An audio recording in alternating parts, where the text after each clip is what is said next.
सरकार, are we all back? Sir classes कैसे book कर सकते हैं? आप वेबसाइट पे जा सकते हैं, आप फिजिकली एकेडमी आ सकते हैं, आप एकेडमी को फ़ोन कर सकते हैं। एकेडमी फ़ोन न उठाए तो आप विकास सर को फ़ोन कर सकते हैं। अगर विकास भी फ़ोन ना उठाए तो आप विपुल सर को फ़ोन कर सकते हैं। अगर विकास विपुल सर भी फ़ोन ना उठाए तो आप सूरज सर को फ़ोन कर सकते हैं, आप हरीश सर को फ़ोन कर सकते हैं। और ये सब अगर फेल हो जाए तो आपकी मास्टर की तो है, मुझे फ़ोन लगा लेना। Sure enough.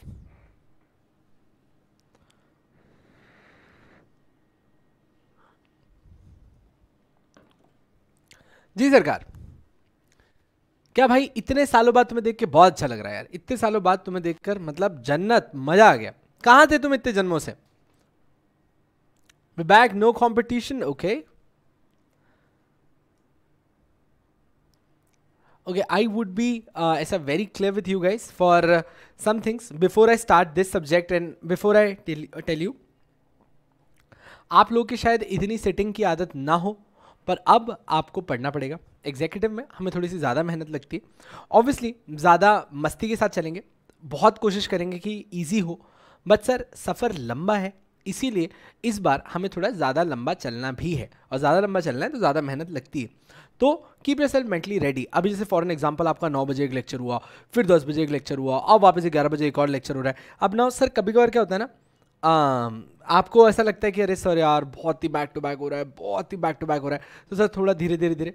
सर अब तो ये आने वाला वक्त है सर, ऐसा ही चलेगा, ऐसा ही चलेगा। Over the time you would match your clock with us कि यू नो प्रॉब्ली ये ब्रेक है, हमको आराम से पढ़ना है और हमको काफ़ी अच्छा पढ़ना है। तो सर फर्स्ट डे से कुछ चीज़ें अपने मन में क्लियर करो, और कुछ चीज़ों पे इस पर कोई बार्गेन नहीं है, इसमें कोई बार्गेन नहीं है जो अपन लोग बात करने वाले।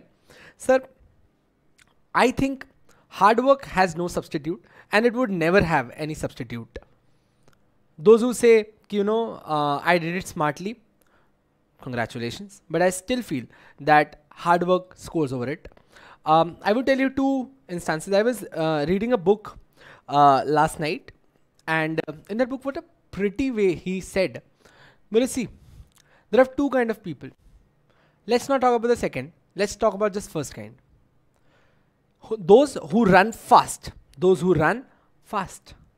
Now see, running fast is good, but did you check that are you going in the right direction or not? Did you check are you going in the right direction or not? Because if you're not going in the right direction, your running fast is technically taking you fastly towards your end and you might not come back. So before you start running, always check that are you running right or you're not running in the right direction. Because if you're not running in the right direction, that's a big mess. That's a big mess. Now, I think the most important part in your journey is a systemized planning. I would just give you some basic mantra which you stay upon and you're getting everything. So one, be consistent. No matter what it is, be consistent. No matter what it be consistent. I would repeat it again. The person who is not consistent is not clearing this for sure. This is for sure. So the first commitment you make to yourself is I would be consistent. If you're not consistent, you're not going anywhere. Second, think twice and then decide, but never think post you've decided. I would repeat, think twice before you've decided, but once you've decided, never doubt what you've decided. Retrospect is always a very important part. But I would really certainly tell you this fact that always think and decide. So be consistent, always think and decide. And at the same time, the third and the most important part in your life is retrospect. So you would not agree to this, but मैं विकास भैया, हम specially हमारे daily basis पे, daily, और अगर मान लो daily में time नहीं भी मिल रहा है तो एटलीस्ट वीकली बेसिस पे we would always retrospect. Now what is retrospect? We would just stop down for a minute, take a register, take pen and analyze that how my week, how my day went. What did I do in this day? And ask yourself that did you do this perfect? ये आपने सही किया था, ये गलत किया, sir time waste किया है यहाँ पे, we could have saved some time, we could have done this. आप सिर्फ खुद को रेट्रोस्पेक्ट करके पूछो. You would always be truthful to yourself If you can't be truthful to anyone, you would be truthful to yourself. So just stop down and talk to yourself and ask, did I do this right? Was this the right conduct? Trust me on this. The one who knows how to retrospect, analyze what his mistake is, and then take corrective action is the one who gets successful. The passing ratios is because those people who retrospect their mistakes, who understand. That's really important. So 3 things. And the 4th is the master one. I'll tell you. 1, consistent. 2nd, think and decide. 3rd, retrospect. Try daily retrospect. आप रोज अपने दिन के and में सिर्फ 5 minute के लिए बैठो और खुद से पूछो, क्या चिराग, क्या आज सुबह थोड़ा सा टाइम पे उठ सकता था? I wasted. क्या आज जो मैं इस बंदी से फ्लर्ट कर रहा था 1 घंटा, अपन उसको थोड़ा मिनिमाइज कर सकते थे? I could have spend my time better, I could have relaxed in a better manner. क्या मैंने आज ब्रेक्स बहुत ज्यादा ले लिए? Ask yourself and come down to what I say is your deduction of the day, कि क्या गलत हुआ दिन में. और देखो, किसी का दिन परफेक्ट नहीं हो सकता, ठीक है ना. जो लोग लिखते हैं ना अ परफेक्ट हेयर डे, उनकी बालों में भी जुएं होती है. तो सर कुछ भी चीज परफेक्ट नहीं होती है. There scope for improvement for ever. There's scope for improvement forever. There's nothing called perfect. Perfect is a hoax. Perfect is a hoax. There's nothing perfect. Everything and everyone is learning, evolving. We are just evolving. That's it. So I would not want you to be a perfect version yourself. I would want you to be a better version of yourself. So 3 चीजें हो गई. And 4th, do not do mistakes. Learn from someone else's mistake. That's really important. And that's the last part which I would add. Do not do mistakes. Do not do mistakes. Learn from others' mistake. See what others are doing, what wrong they are doing. We do not have to do it. That saves your time. That saves your time. And even if you do a mistake and you fail, not in the exams, but for any targets which you've targeted, and you fail, it's pretty much fine. Accept failure as part of the success. Why do we say that there are 2 things? Either you will pass or fail. There's nothing 2 things. There's only one thing, you will succeed. There's only one thing, you will succeed. The point is, how many times in the process of getting successful you failed? How many times in the process of getting successful you failed? So there's nothing which you call it as either you will pass or fail. For me, it's everyone is evolving, everyone is going towards their success. मंजिल सबको मिल जाती है, बस भाई साहब दिक्कत वो है जो घर से नहीं निकले. आप घर से तो निकलो, कहीं गुमराह होंगे, फिर से कवर करेंगे. यहां तक एकदम ठीक है? यहां तक एकदम ठीक है? एवरीवन विथ मी, बोलो जल्दी से. क्लियर है? क्या ये चीज आपके दिल में एकदम उतरी है? जो मैं आपको बहुत दिले जान से बताना चाहता हूं कि प्लीज इससे मत डरना. सर फेलियर को भी as part and parcel accept करेंगे. और सर दुनिया में आपके पास बहुत सारे लोग आएंगे जो आपको ये बताएंगे. सर देखो क्या होता है ना, एक इंसान कि उस टाइम पे जो सोच होती है ना, वो आपको वैसी ही चीज बता के जाएगा. एक इंसान की उस टाइम पे जो सोच होती है वो आपको वैसी ही चीज बता के जाएगा. आप मुझसे मिलो when I am in the most happiest mood and you ask me something, I would give you the best suggestion because I am happy. I say अरे कर लेंगे ना. तुम एक काम करो, मैं तुमको एक बस बेस्ट एग्जांपल देता हूं. देखो भाई, सबके अपने कोई ना कोई फ्रेंड्स होंगे. देखो किसी का ब्रेकअप हुआ होगा. ब्रेकअप वाले के साथ बैठो, बोलो यार भाई सोच रहा हूं कि किसी लड़की को लाइक करता हूं, उसे डेट कर लूं. भाई बर्बाद कर देगी, मुझसे पूछ, डुबा देगी. भाई प्यार मोहब्बत धोखा है, पढ़ ले बेटा मौका है. माँ कसम झूठ नहीं बोल रहा. ये तुमको एडवाइस देगा. सर इसी जगह पे आप उसी बंदे के पास जाओ जब उसकी गर्लफ्रेंड बन जाएगी. भाई क्या भाभी के साथ खुश है? हाँ. भाई मेरे को भी एक लड़की बहुत. भाई प्यार ही तो जीवन का सार है, तू प्यार कर. भाई साहब दुनिया प्यार की जरूरत में जी रही है. वही बंदा आपको दूसरी एडवाइस देगा. तो मैं आपको क्या बोल रहा हूं, लोगों की एडवाइस चेंज होती है उनके मेंटल स्टेट के साथ. So do not fall for this trap. Right? तो कभी कोई आके बोलेगा यार एग्जीक्यूटिव बहुत टफ है, मेरे को समझ में नहीं आ रहा, मैं सोच रहा हूं मैं 2 में से 1 ग्रुप दे दूं, मैं 1 में से 2 ग्रुप दे दूं. You are not living his life, neither is he living your life. आप सबकी अपनी अपनी लाइफ है, सबके अपने अपने पोटेंशियल है, सबके अपने अपने तरीके, सबका अपना अपना डेडिकेशन है. No two humans are the same. No 2 humans are the same except biologically. We all are different. So do not fall for anyone else's mentality because they might be going through some tough phase. I would really want them to be also fine, but I would not want you guys to get affected and do something wrong which is not required. Are we very clear? Tell me yes and we're good to go. हाँ जी sir, सब मुंह माया है. Exactly.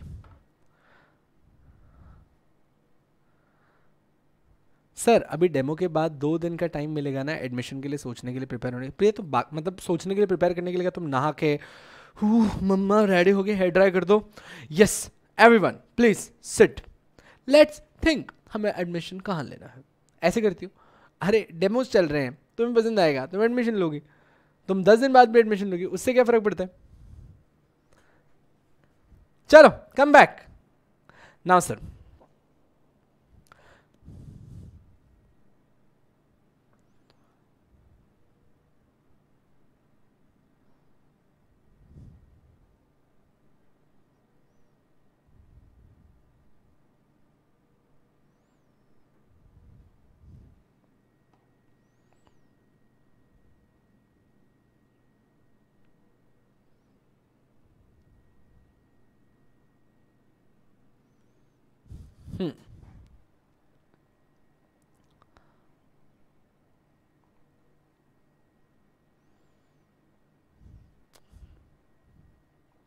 चलो सरकार, we are good to go, we are good to start. Let me just insert the file over here so that we can start.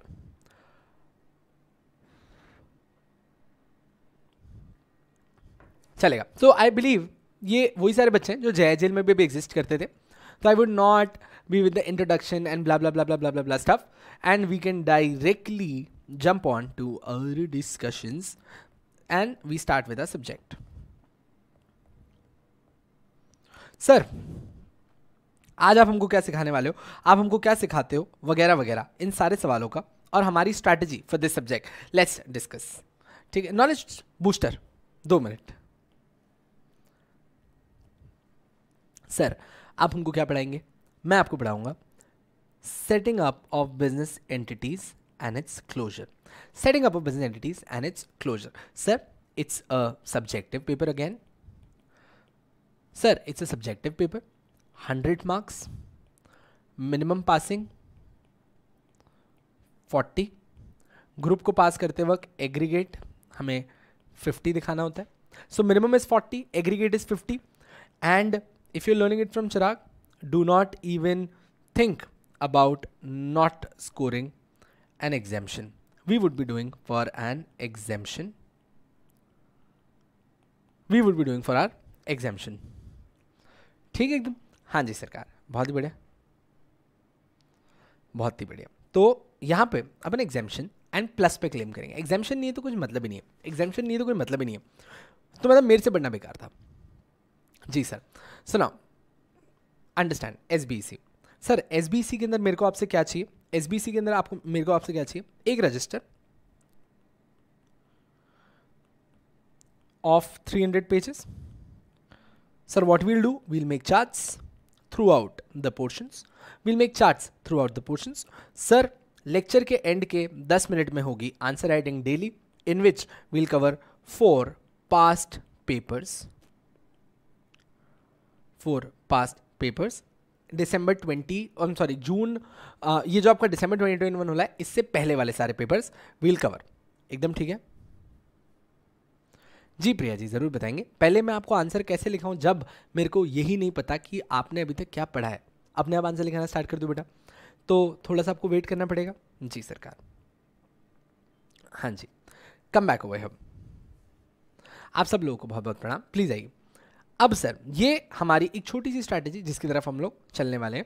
Sir SBC के अंदर भी बहुत स्टार्ट फर्स्ट डे से कर देना. देखो आपको स्टार्टिंग में लगेगा कि अरे 15 मिनट तो बहुत ज़्यादा रिवाइज करने के लिए, पर जैसे जैसे आपका और मेरा सिंक इन होता जाएगा, हमारी स्पीड बढ़ेगी, हमारा टाइम जितना यूज़ कर रहे हैं वो बेटर यूटिलाइज होगा और एफिशिएंटली यूटिलाइज होगा, तुम्हारा मेरा बॉन्ड बनेगा, मेरी बात से एक इशारे में तुम्हें समझने आने लगेगी, तो तब तुम्हें 15-20 मिनट कम लगेंगे. तो स्टार्टिंग से ही हमने फिक्स कर देना कि हमने 15 to 30 मिनट्स ईच सब्जेक्ट को रिवीजन के लिए देना है डेली बेसिस पे. डेली बेसिस पे it's mandatory for us. We are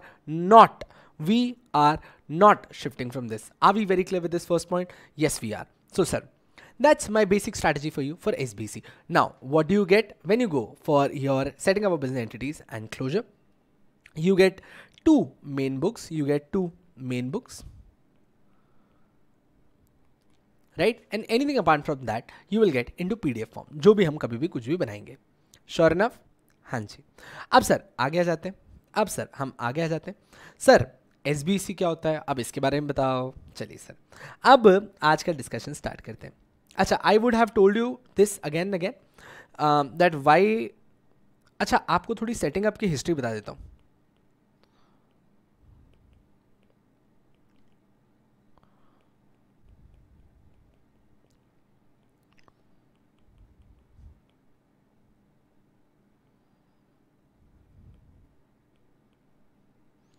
setting up of business entities and its closure. अब सर क्या होता था, अब सर क्या होता था समझना। पहले एसबीसी कोई सब्जेक्ट ही नहीं था, पहले एसबीसी कोई सब्जेक्ट ही नहीं था। ये नहीं होता था आपके पोर्शंस में, एसबीसी नामक कोई भी चीज़ नहीं होती थी। अब सर एसबीसी नामक अगर कोई भी चीज़ नहीं होती थी तो अब ये क्या हो गया, ठीक है बेटा, आपको दो मेन बुक्स मिलेंगी, बुक 1 बुक 2 प्रिया, एंड बाकी सारी चीज़ें आपको पीडीएफ फॉर्म में, जो भी हम टाइम एंड अगेन इशू करते हैं। जी सर वापस आते हैं। सर एसबीसी पहले एग्जिस्ट ही नहीं करता था, ये कोई सब्जेक्ट नहीं था। इसके अंदर जो आप ये सब पढ़ रहे हो ना, ये सब कुछ पहले या तो कंपनी लॉ का पार्ट हुआ करता था या फिर कहीं इधर उधर डाल दिया जाता था और इसको आपको प्रोवाइड किया जाता था।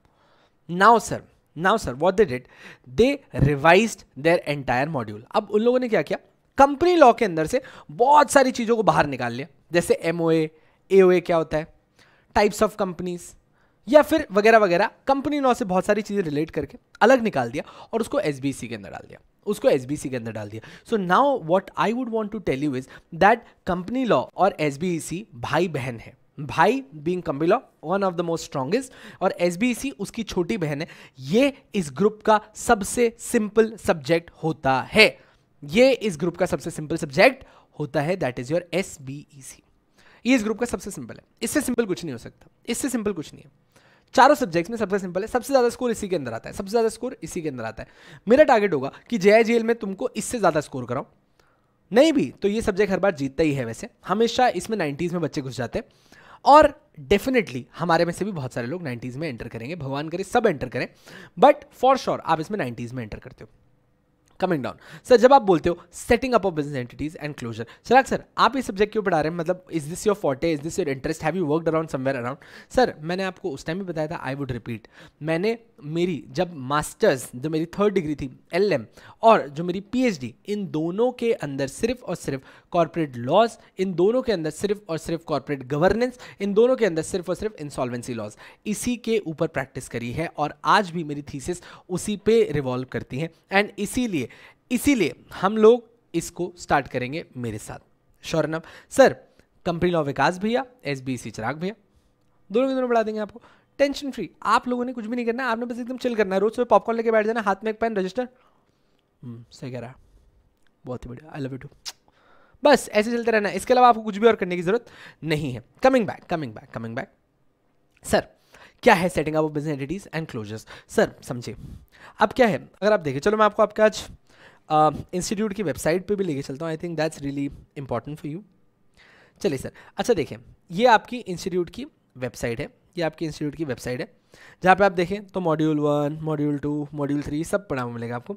सर अगर आप देखें तो तीसरा है आपका setting up of business entities and closure. Sir ये देखिए आपके इंस्टीट्यूट पे इसके मॉड्यूल, सप्लीमेंट सब रेडी होता है। सर हमारे काम की क्या चीज़ है, सिर्फ ये स्टडी मटेरियल, अभी सप्लीमेंट्स आपके काम का ही नहीं। अब अगर आप देखें सर आपके सामने, अब अगर आपके सामने आप देखें तो आपको जो सिलेबस दिया गया है वो 100 नंबर का सिलेबस है। अब उसको 3 पार्ट्स में बांटा गया, पार्ट ए बी सी। कितने पार्ट्स में बांटा गया मेरे साथ बोलो, 3 पार्ट्स के अंदर बांटा गया, part A B C, 3 parts के अंदर बांटा गया, क्या, ए बी सी। ए जो आपका पहला पार्ट है वो आप बात करता है सेटिंग अप ऑफ बिजनेस की, जो आपका पहला पार्ट है वो क्या बात करता है, सेटिंग अप ऑफ बिजनेस की। आपने कहा सर पहला पार्ट बात करता है सेटिंग अप ऑफ बिजनेस की, यानी कि एक बिजनेस को किस तरीके से स्टार्ट करना है, उसको किस तरीके से हम लोगों को इनकॉर्पोरेट करना है, setting up of business. Sir setting up of business इतना बड़ा पार्ट है कि उसको 40 नंबर दे दिए, दोस्त ऐसे नहीं है। अगर आप स्टार्टिंग में देखोगे तो आपको फर्स्ट चैप्टर में सिखाएगा that what kind of business you should start, what kind of business you should start. अच्छा मुझे एक बात बताओ, अपने ये ना मलाई सर को जानते हो क्या आप? हाँ, तो अपने जो मलाई सर हैं, अब मलाई सर का ऐसा है, तुम्हें पता है ना कि मलाई सर इतने मलाई जैसे कैसे हैं भाई, नेक्स्ट लेवल ब्यूटिशियन है वो भाई साहब। वो ऐसी ऐसी ऐसी ऐसी मसाज कर देता है ना, कोई पहुंच नहीं सकता। अब तुम सब मेरे नन्हे मुन्ने कंपनी सेक्रेटरीज, तुम्हारे पास मलाई सर है, तुम्हारे पास मलाई सर है, मलाई सर ने आके बोला कि मुझे आपकी थोड़ी सी हेल्प चाहिए। आपने बोला yes sir please tell us, we are the new company secretaries please. तो मलाई सर ने बोला कि यार मैं बहुत अच्छी मसाज कर लेता हूँ। आपने कहा उफ यू माँ, फेस मसाज कर लेता हूँ। बोला अच्छा ओह सॉरी सर, हम थोड़ा इधर उधर निकल जाते हैं, माफ़ कीजिएगा। जी सर बताइए। तो बोले यार मुझे एक बात बताओ ना कि अब मैं बहुत अच्छा ब्यूटिशियन हूँ, मैं बहुत अच्छी मसाज कर लेता हूँ, फेस मसाज, और बहुत बढ़िया बाल काट लेता हूँ। यार मेरे को कौन सा टाइप ऑफ बिजनेस स्टार्ट करना चाहिए? मतलब मेरे को पर्सनल टच मेंटेन करना है और मेरे को सिर्फ पुणे में अपना एक स्टोर ओपन करना है। तो सर मैं क्या स्टार्ट करूँ? सोल प्रोप्राइटर बनाऊँ, पार्टनरशिप बनाऊँ, LLP बनाऊँ, कंपनी बनाऊँ, क्या बनाऊँ? अब ये सारे कंपनी सेक्रेटरीज बैठे हुए, ठीक है, ये सब के सब बैठे हुए कंपनी सेक्रेटरीज वहाँ पे। तो भैया एक कंपनी सेक्रेटरी उठा, उसने बोला सर मेरे हिसाब से आपको सोल प्रोप्राइटरशिप बनाना चाहिए। आपने कहा सर, विपुल सर ने पूछा सर क्यों सोल प्रोप्राइटरशिप? बोला आप समझो LLP पार्टनरशिप बनाने के लिए पहले बात 2 लोग लगते हैं। ऑन द कॉन्ट्ररी जब आप कंपनी बनाते हो तो सर कंपनी होती है एक मास को केटर करने के लिए, बहुत बड़े लेवल पे काम करने के लिए। कंपनी में सर टैक्सेबिलिटी ज़्यादा होती है एंड वगैरह वगैरह, कंप्लायंसेस, ये सब तो बहुत ज़्यादा है। सर आपको एक ब्यूटी पार्लर ओपन करना है, आप अकेले काम करना चाहते हो, आप सिर्फ पुणे में काम करना चाहते हो, तो क्यों सर ज़बरदस्ती इतना बड़ा स्ट्रक्चर बना रहे हो? सोल प्रोप्राइटर बनाओ ना, आप सोल प्रोप्राइटर बना लो। तो सर ये जो फर्स्ट चैप्टर है आपका चॉइस ऑफ बिजनेस ऑर्गेनाइजेशन, वो आपको ये बताता है कि भैया कौन से तरीके के बिजनेसेस के लिए कौन से तरीके का स्ट्रक्चर बहुत अच्छा रहेगा, जो आपको ऑप्ट करना चाहिए, जो आपको ऑप्ट करना चाहिए। तो सर आपने उनको एडवाइस किया। तो विपुल सर आपको जाते जाते पूछ रहे हैं, सुनना, मान ले कि अपनी मसाज पे दुनिया हो गई दीवानी, अपनी मसाज पे दुनिया हो गई दीवानी, क्लैपिंग कर रही, क्लैपिंग, ताले हमारे भाई क्या मसाज करिए, मजा आ गया, ऐसा हो गया। बोले अब मेरे को ग्रो करना है। बोले आपसे पूछा तो सर इसी पार्ट ए के अंदर क्या आप लोग उनको ये भी सिखा सकते हैं कि एक बिजनेस एंटिटी को कन्वर्ट कैसे किया जाता है? The answer is yes. तो पार्ट ए में आपको ये बताया जाता है कि कैसे बिजनेस को, कौन सा बिजनेस चूज करना है, और आपको ये भी बताया जाता है कि अगर बाद में चेंज करना है तो कन्वर्जन कैसे किया जा सकता है, कन्वर्जन कैसे किया जा सकता है। सर मान लो कि विपुल सर को ये जानना है कि भैया कौन से तरीके के ऑर्गेनाइजेशंस है, उनको डिटेल में जानना है। तो सर ये आपको पहले बताता है कौन कौन से तरीके की चॉइस ऑफ बिजनेस ऑर्गेनाइजेशन है, फिर ये आपको कंपनीज के बारे में सिखाता है पूरा डिटेल में, पूरा, क्योंकि आप कंपनी सेक्रेटरी हो तो आपको कंपनी का इनकॉर्पोरेशन अच्छे से सिखाता है। उसके बाद वो आपको LLP बनाना सिखाता है, क्योंकि एक CS ही कंपनी भी इनकॉर्पोरेट करता है और LLP लिमिटेड लाइबिलिटी पार्टनरशिप भी इनकॉर्पोरेट करता है। तो सर ये दोनों चीजें आपको सिखाता है। उसके बाद वो आपको बाकी फॉर्म ऑफ बिजनेस सिखाता है। आप बहुत सिस्टमाइज देखना, पहले उसने आपको बताया कि कौन से तरीके की चॉइस ऑफ बिजनेस आपके पास है, फिर उसने आपको डिटेल में पार्ट ए के अंदर सिखाया। पहले उसने आपको क्या सिखाया, कौन से तरीके के ऑप्शंस हैं, फिर उसने आपको कंपनी बनाना सिखाया, कंपनी के बारे में सिखाया, फिर उसने आपको LLP बनाना सिखाया, LLP के बारे में सिखाया, फिर उसने आपको दूसरे बिजनेस फॉर्म्स बताए, फिर उसने आपको और दूसरे फॉर्म्स ऑफ बिजनेस बताए, NBFCs के बारे में बताया, फिर उसने आपको बताया कि कैसे एक बिजनेस को स्टार्ट किया जाता है, स्टार्टअप पॉलिसीज के बारे में बताया। तो अगर आप अपना पार्ट ए जिसको हमने 40 नंबर दिए हैं, अगर आप अपना पार्ट ए जिसको हमने 40 नंबर दिए हैं, सर वो आपको क्या सिखाता है, how to set up a business, what kind और what type of business could be set up. Sir आपको यह सिखाएगा कि बिजनेस को कन्वर्ट कैसे किया जाता है। सर आपको ये जॉइंट वेंचर बनाना सिखाएगा कि मतलब अगर आपको किसी दूसरे बिजनेस के साथ पार्टनरशिप करनी है तो ये सब कुछ आप पार्ट ए के अंदर सीखते हो। ये सब किसके अंदर सीखते हो, पार्ट ए के अंदर सीखते हो। और इसको सीखने के लिए इंस्टीट्यूट आपको कितने नंबर देता है, 40 मार्क्स देता है। इंस्टीट्यूट आपको कितने नंबर देता है, 40 मार्क्स देता है। सर तो ये हो गया हमारा setting up of business entity. अच्छा सर फिर ये दूसरे पार्ट में एंटर करवाता है आपको part B. Sir part B में क्या होता है, अभी क्या बोलता है कि देख पार्ट ए में तूने ये सीखा कि भैया कंपनी बनती कैसे, बिजनेस बनते कैसे, कोई भी बिजनेस बनता कैसे। पार्ट बी में आप क्या सीखते हो, सर पार्ट बी में आप सीखते हो इनको अलग अलग रजिस्ट्रेशंस चाहिए होंगे, जैसे GST का रजिस्ट्रेशन चाहिए, इनको अलग अलग लाइसेंस चाहिए होंगे। तो रजिस्ट्रेशंस कैसे मिलते हैं, लाइसेंस कैसे मिलते हैं, और जब आप एक कंपनी बिजनेस बन जाते हो different kind of laws, compliances जो आपके ऊपर एप्लीकेबल होते हैं। Sir different laws and compliances, जैसे आपको एनवायरनमेंट का ध्यान रखना होता है, तो एनवायरमेंटल लॉज लगते हैं। आपको अपनी लेबर का ध्यान रखना होता है, तो आपको लेबर लॉज सिखाए जाते हैं। और इस तरीके से ये आपको गाइड करते हैं, इस तरीके से आपको गाइड करते हैं पार्ट बी में about the functioning of a business, registration, license, compliances. ये किस में होता है बेटा? आपके पार्ट बी में होता है। आपने कहा सर वाह, मजा आ गया। तो sir setting up of business entities and it's running दिख गया हमको। सर ये पार्ट बी के लिए हमको वो कितने मार्क्स देते हैं? ये पार्ट बी के लिए वो आपको 35 नंबर देते हैं। बहुत ही बढ़िया। Sir sir sir sir sir 40 + 30 75, 25 बाकी है सर, 25 बाकी है। 25 क्या होगा? फिर आपकी बुक है पार्ट सी में एंटर करती। सर पार्ट सी में वो बोलता है, बोले सर हमको कंपनी बनानी आ गई। ठीक है, अब सोचो, तुम एक प्लेन में बैठे हो, सोचो तुम एक प्लेन में बैठे हो। सर प्लेन वाला अपना वो पायलट आया, उसने स्टार्ट किया रिंग डिंग डिंग डिंग डिंग डिंग डिंग डिंग डिंग डिंग डिंग, और उसने उड़ाया हवा में। क्या रे उड़ा रहा है भाई, मजा आ गया। बादलों में वादियों में खो गए हो तुम। तो 1-2 घंटे से वो घुमा रहा था। फिर तुम उसके पास गए, आपने बोला भैया बहुत मजा आ रहा है पर हम नीचे उतार दो, हमें पेट में गुदगुदी हो रही है, हमको जाना है। तो पायलट बोला मेरे को प्लेन उड़ाना आता है, उतारना नहीं आता। आपने कहा अबे साले तेरा दिमाग ठीक है? तू प्लेन ऊपर तो ले गया, तुझे लैंड नहीं कराना आता? भाई साहब तुम सबके अंदर का वो बंदा बाहर आया, भाई तू 100-200 ज्यादा ले ले पर लैंड करा दे। तुम सब चिल्ला रहे भाई लैंड करा दे, लैंड करा दे। वो कह रहा भाई मुझे आता ही नहीं, मैं क्या करूं? और वही तुम्हारा हाल होगा अगर तुमने पार्ट सी ऑफ एसबीसी नहीं पढ़ा। वही तुम्हारा हाल होगा अगर तुमने पार्ट सी ऑफ एसबीसी नहीं पढ़ा। तो sir part C of SBC के अंदर क्या है? पार्ट सी ऑफ एसबीसी के अंदर क्या है? सर पार्ट सी में आपका बिजनेस क्लोजर आपको सिखाया जाता है। पार्ट सी के अंदर आपको बिजनेस क्लोजर सिखाया जाता है। सर बिजनेस क्लोजर सिखाया जाता है मतलब क्लोजर के अंदर क्या क्या सिखाया जाएगा? सर पार्ट सी के अंदर वो आपको इंसॉल्वेंसी एंड वाइंडिंग अप के बारे में बताएंगे। कंपनी अगर कुछ गलत कर रही है तो उसको स्ट्राइक ऑफ कैसे किया जाता है उसके बारे में बताएंगे। सर इंसॉल्वेंसी के बारे में बताएंगे, वाइंडिंग अप के बारे में बताएंगे, स्ट्राइकिंग ऑफ के बारे में बताएंगे और डोरमेंट कंपनीज के बारे में बताएंगे। डोरमेंट कंपनी का मतलब जो कंपनी बंद तो गई है पर अभी काम नहीं करती।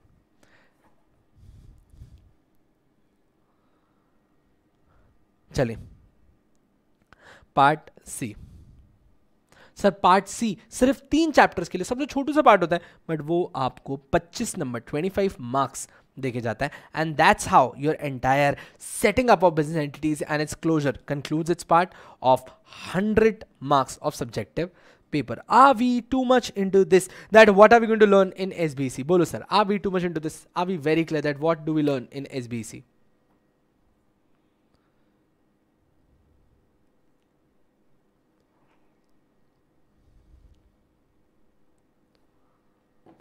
बोलो सर। स्ट्राइक ऑफ बताएंगे ना बेटा? स्ट्राइक ऑफ मतलब नाम हटा देना।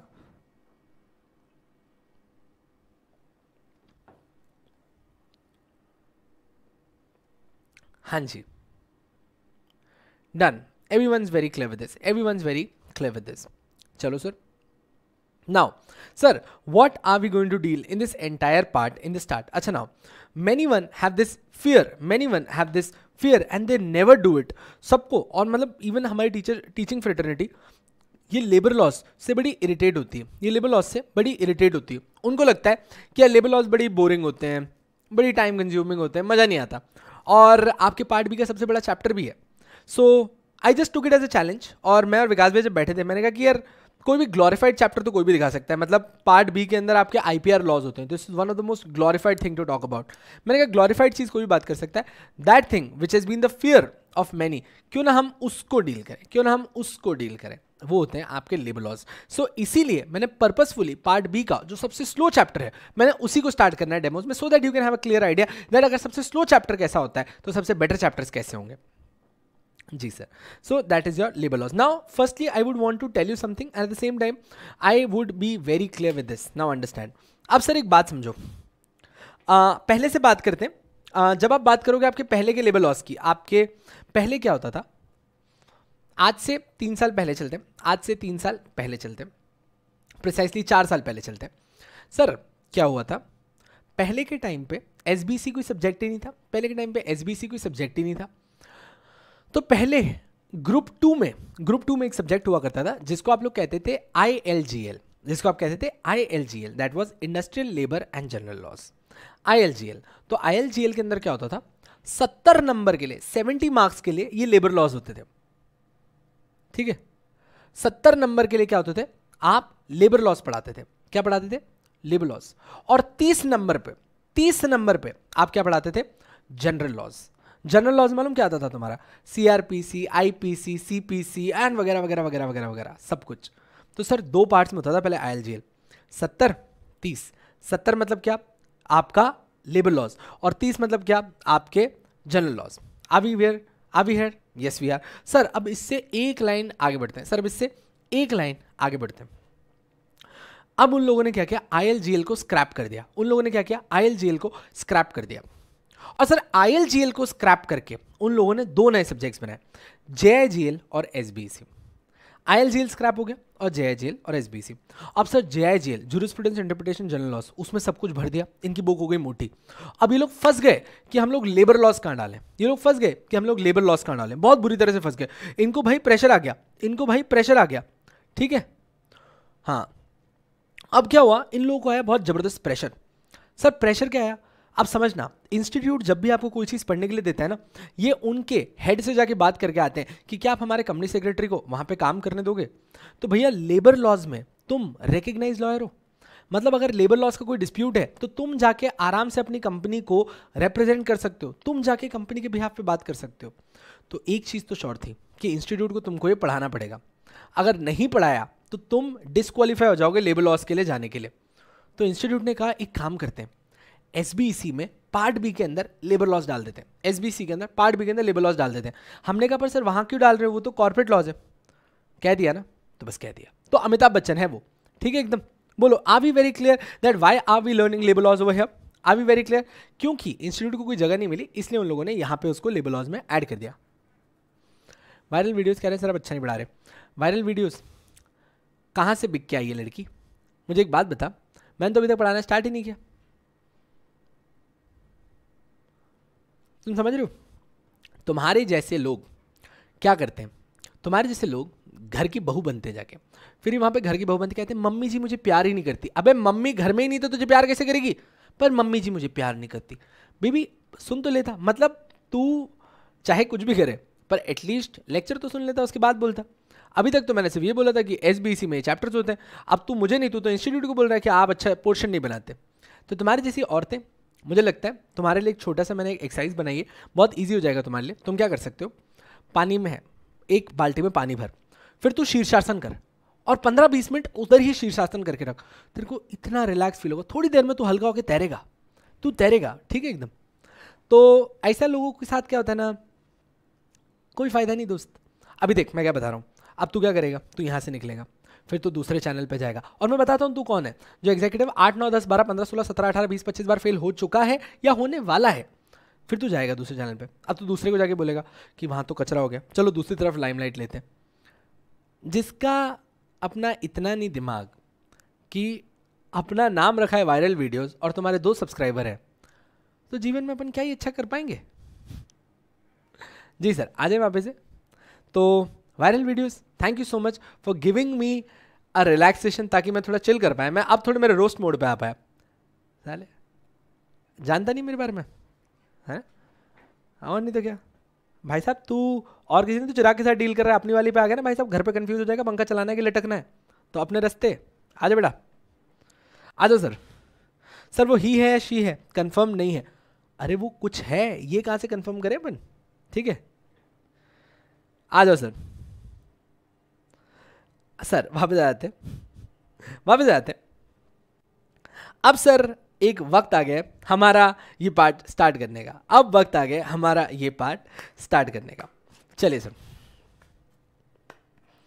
जी सरकार, हाँ जी सरकार, तो अब हम स्टार्ट कर रहे हैं आपके लेबर लॉज के साथ। हम लोग क्या स्टार्ट कर रहे हैं, आपके लेबर लॉज के साथ। सर जब कभी भी आप कहते हो labour laws, what do you mean by labour laws? Sir आपके लेबर लॉज में अगर आप ऐसे गिनने जाओगे ना भाई साहब, 17 से 20 लॉज डाले उन्होंने, 17 से 20 लॉज डाल दिए आपके सामने। हाँ चलो आ जाओ वापस से। तो व्हाट इज हैपनिंग, 17 से 20 तरीके के लेबर लॉस पढ़ने हैं आपको। सर अब मैं आपको एक चीज समझाता हूं कि इंस्टीट्यूट ने यहां पे क्या गलत किया। गलत नहीं, वो भी आपके वेलफेयर की बात है, but there is one wrong thing. पहले यही लेबर लॉज आपके जब पुराने सिलेबस में होते थे तब ये 270 पेजेस के होते थे। कितने? 270 पेजेस के। 270 पेजेस को इन लोगों ने कंप्रेस करके 60 पेजेस में डालने की कोशिश करी, तो इन लोगों ने बहुत सारी जगहों से बहुत रेलेवेंट कंटेंट हटा दिया है ताकि आपके ऊपर ज्यादा प्रेशर ना आए। पर उससे क्या होता है, चैप्टर की कंटिन्यूटी में प्रॉब्लम आ जाती है। उसमें क्या होता है, चैप्टर की कंटिन्यूटी में प्रॉब्लम आ जाती है एंड हेंस जब मैं आपको ये चैप्टर पढ़ा रहा हूँ मैं आपको कुछ चीजें लिखाऊंगा, मैं आपको क्या करूंगा, कुछ चीजें लिखवाऊंगा। सर जब हम उन चीजों को लिखेंगे तब आपका पूरा चैप्टर आपको और डिटेल्ड कंप्लीट दिखेगा। Now sir starting compliances under labour laws.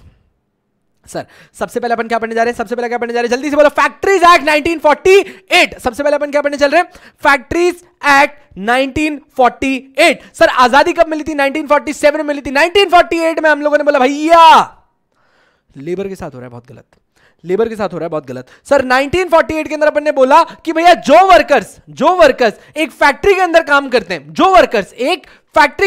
करते हैं, they are not being well protected.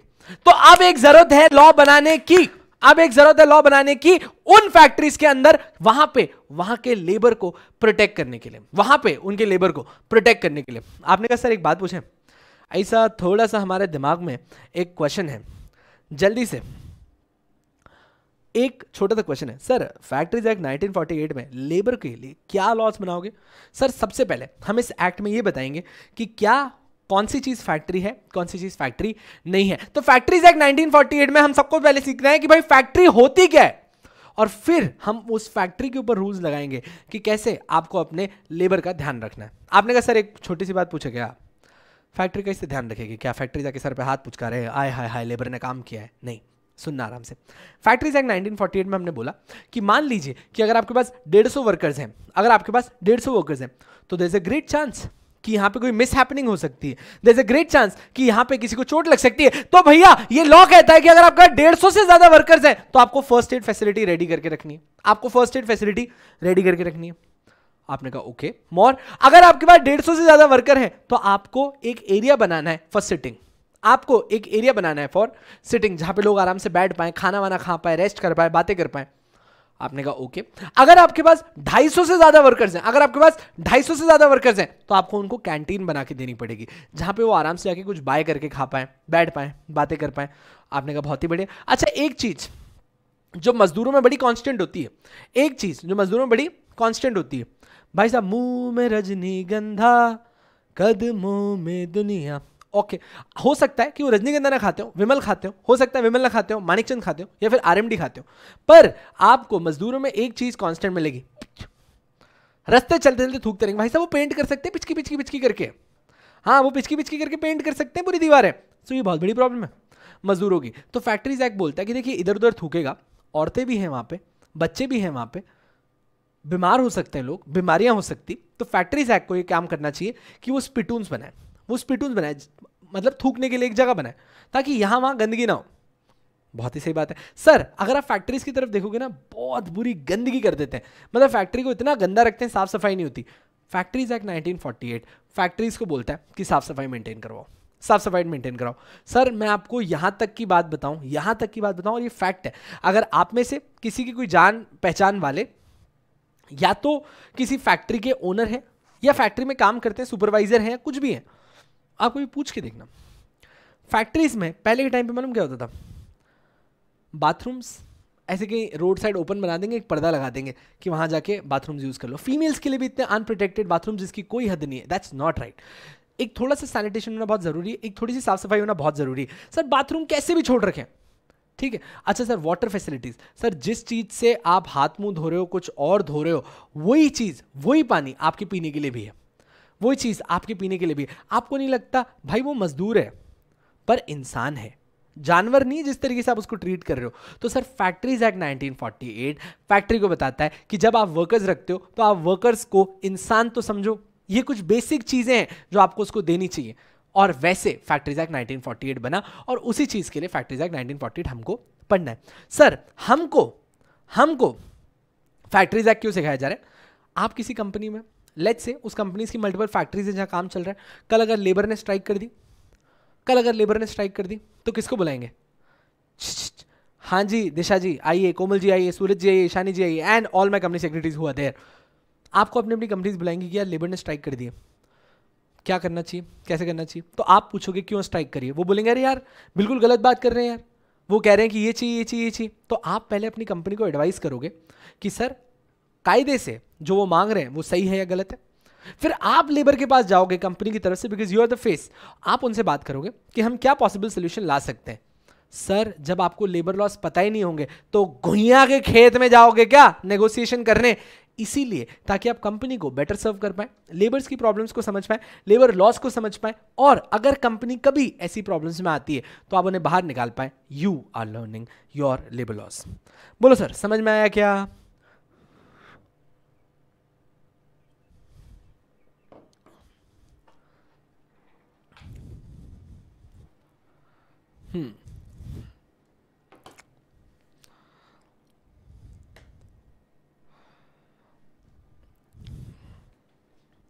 Sure enough. Now sir सबसे पहले आज सर हमको आप ये सिखाओ कि फैक्ट्री होती क्या है। सबसे पहले हमको ये सिखाओ कि फैक्ट्री होती क्या है। चलो sir, now what is a factory? What is a factory?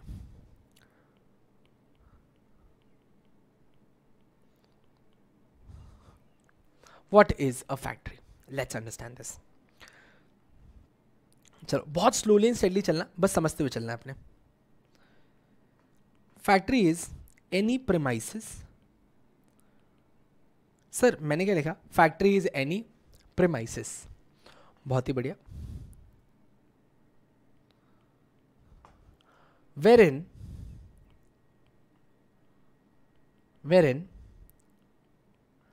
10 or more workers are appointed.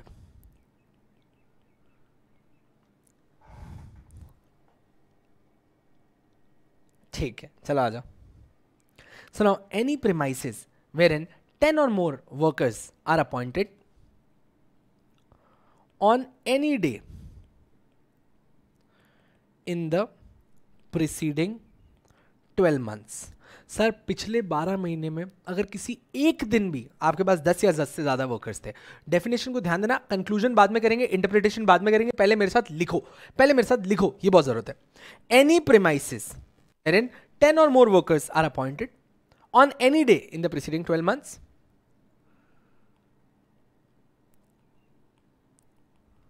which works with the aid of power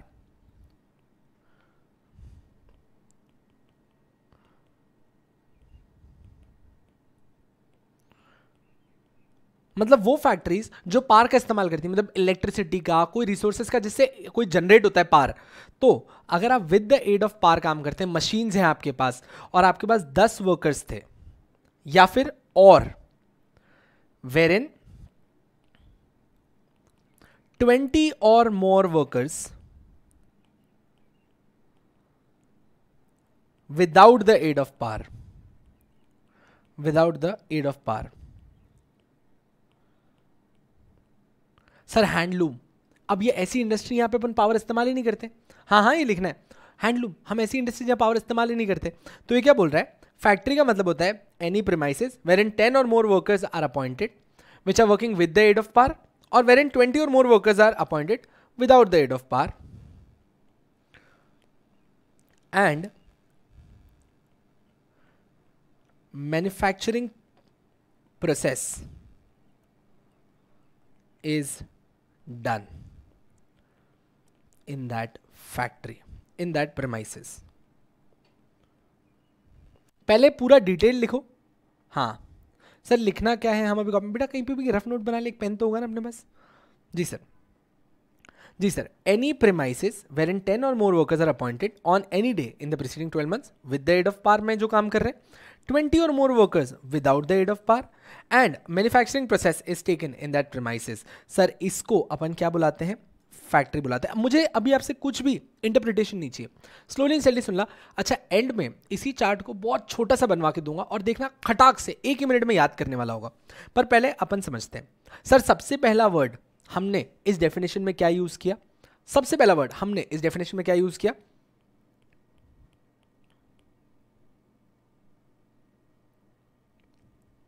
premises. सबसे पहला वर्ड हमने क्या यूज किया? प्रीमाइसेस।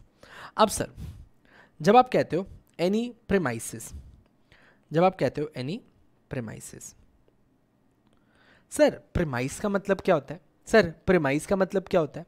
ये बताइए ना दोस्त। देखना, premise can be an open land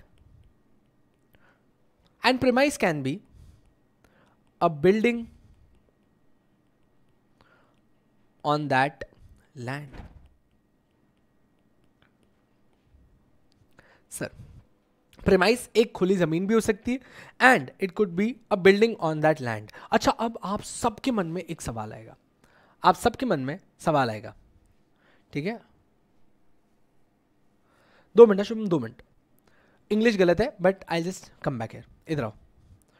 open land, sir आपके दिमाग में क्या? आपने कहा सर एक बात बोलेंगे, एक बात।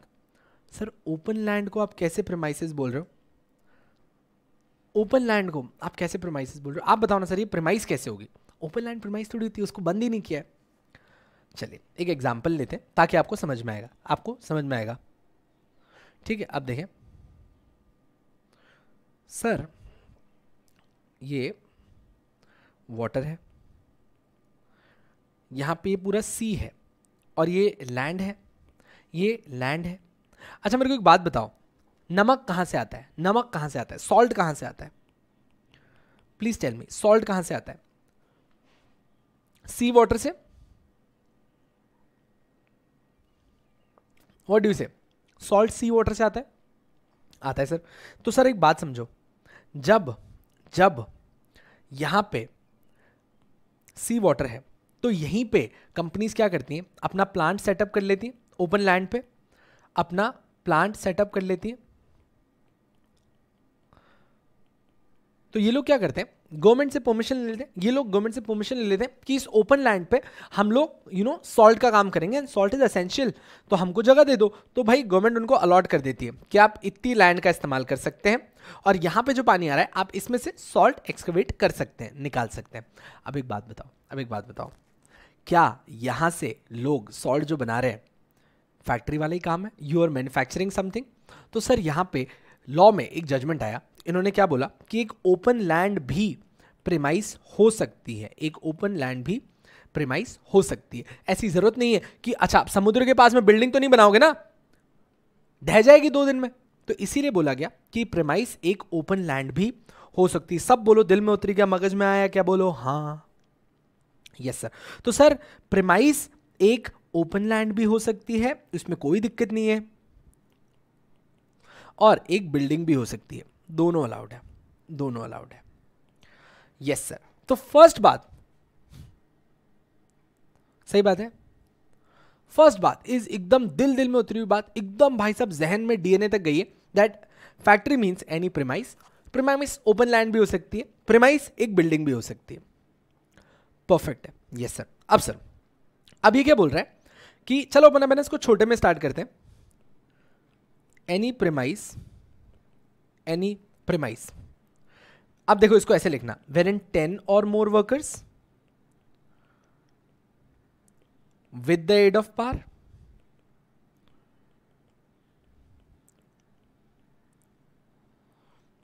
or 20 or more workers without the aid of power। अब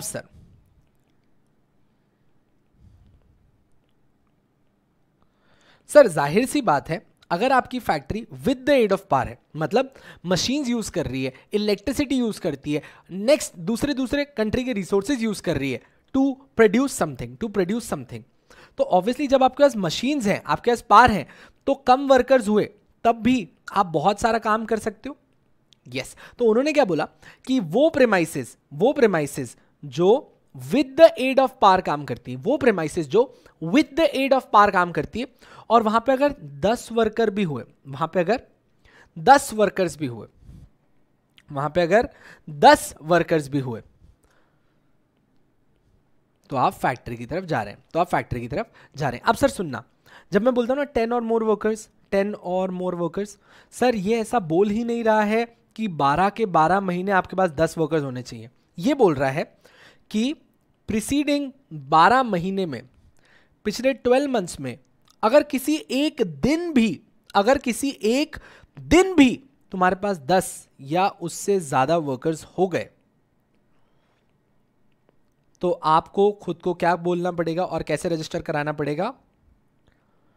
फैक्ट्री की तरह रजिस्टर कराना पड़ेगा। बोलो मगज में आया क्या?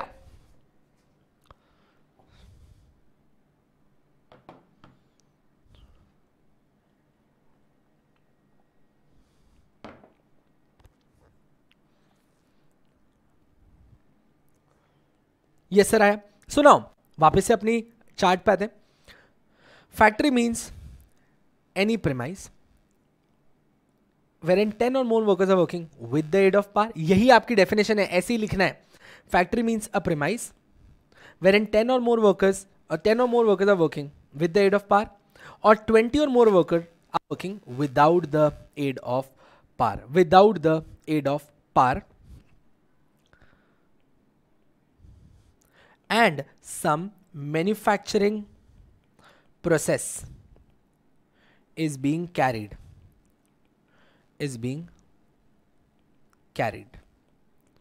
some manufacturing work. बेटा एड ऑफ पावर मतलब इलेक्ट्रिसिटी का इस्तेमाल करके आपके पास मशीन्स हैं, और दूसरी ऐसी इंडस्ट्री होती है जो इलेक्ट्रिसिटी मशीन्स का पावर यूज नहीं करती, वो विद द हैंड्स वर्क कर रही है, that is without the aid of power. Clear Prerna? Coming back, so any premise wherein 10 or more workers और 20 or more workers with the aid और without the aid of power are working on any preceding day in the 12 months and some manufacturing process is being carried। Sir अब जब यहां पे आपकी बात है manufacturing की, ना व्हाट इज मैन्युफैक्चरिंग? सर याद रखना, आप जब मैन्युफैक्चरिंग की बात करते हैं तो सर अगर आप पहले का टाइम देखोगे और अभी का टाइम देखोगे, तो मैन्युफैक्चरिंग हैज चेंज्ड। अब क्या होता था पहले के टाइम में ना, इस एक्ट के अंदर आपको पूरा मैन्युफैक्चरिंग प्रोसेस सिखाया जाता था, इन लोगों ने डिलीट कर दिया, आपके पोर्शंस में ही नहीं है, उन्होंने सिर्फ मैन्युफैक्चरिंग वर्ड दिया है। बट मैं सिर्फ आपको एक चीज सिखाना चाहता हूं, that what is manufacturing? Any process which changes the commercial value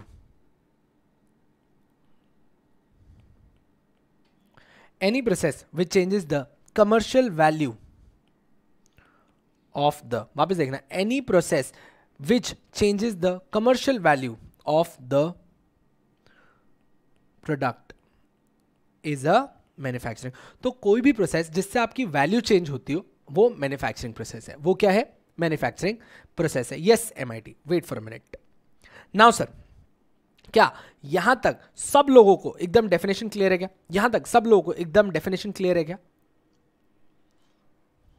जल्दी बोल दो, क्या यहां तक सब लोगों को डेफिनेशन एकदम क्लियर है क्या?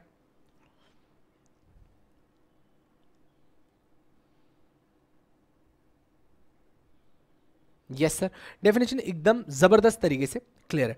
अच्छा अब एक मिनट रुक जाओ, पहले अपन इसको रीड करेंगे और अब एक फाइनल लेजिस्लेटिव चार्ट बनाएंगे और रवानगी पकड़ेंगे। जल्दी आओ सर, हम क्या पढ़ रहे हैं? फैक्ट्रीज एक्ट 1948 पढ़ रहे हैं। सर फैक्ट्रीज एक्ट 1948 में फैक्ट्री क्या होती है, उसका एप्लीकेशन क्या है, पहले इसको रीड करते हैं जो मैंने हाईलाइट किया, बिकॉज दैट इज इंपॉर्टेंट, और उसके बाद मैं आपको वापस से एक चार्ट में ये लिखवा के देता हूं। देखो सर, देखिए क्या हमारे चार्ट वाली हर चीज यहां पे है। Any premises wherein 10 or more person with the aid of power, 20 or more workers are or were without the aid of power are working on any day in the preceding 12 months. This is working on any day in the preceding 12 months and wherein manufacturing process is being carried on. And whereas manufacturing process is being carried on. Manufacturing process चल रहा है. We have said to create the Factories Act 1948 का applicability. Sure enough, एकदम दिल में उतरने वाला सौदा था, एकदम दिल में उतरने वाला सौदा था। चलेगा सर। मेरे को बस एक बार वापस से ये डेफिनेशन याद करवा दो एंड जल्दी से भाग जाओ, क्योंकि फिर विपुल सर का लेक्चर है और आपको भूख भी लगी होगी। तो चलो अब जल्दी से तुम बोलते जाओ, फैक्ट्री मींस व्हाट, खाली मेरे को वो डैश वर्ड बताना, factory means what, factory means what.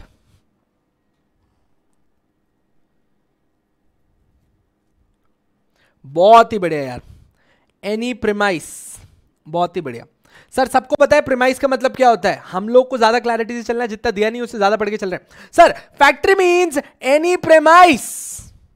Sir दो तरीके के वर्कर्स होते हैं, दो तरीके के वर्कर होते हैं, दो तरीके के वर्कर्स होते हैं। कौन से वाले होते हैं, मतलब कौन से टाइप की प्रीमाइस होती है, कौन से टाइप की प्रीमाइस होती है, और वर्कर्स बताओ। Wherein any kind of premise, wherein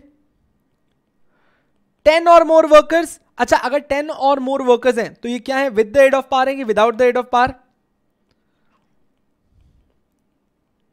10 or more workers sir with the aid of power, very proud of you, with the aid of पार।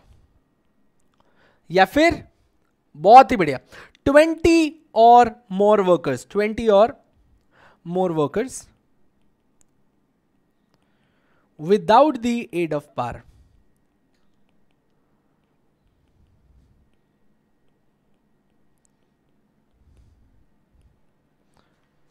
बहुत ही बढ़िया। अच्छा पूरे 12 के बारे में महीने काम करना है, या even on any day in the preceding 12 months who were being employed on any day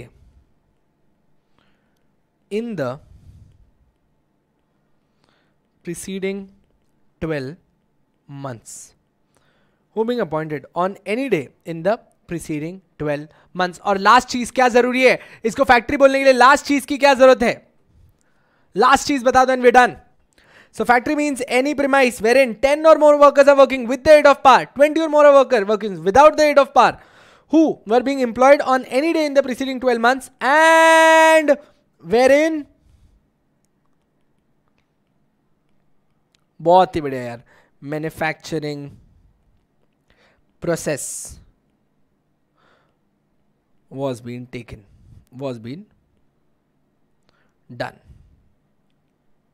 मुबारक हो, आपको फैक्ट्री हुई है, और अगर आपको फैक्ट्री हुई है तो आपके ऊपर लागू होगा आपका फैक्ट्रीज एक्ट 1948। बोलो बार, मगज में आया क्या, समझ में आया क्या?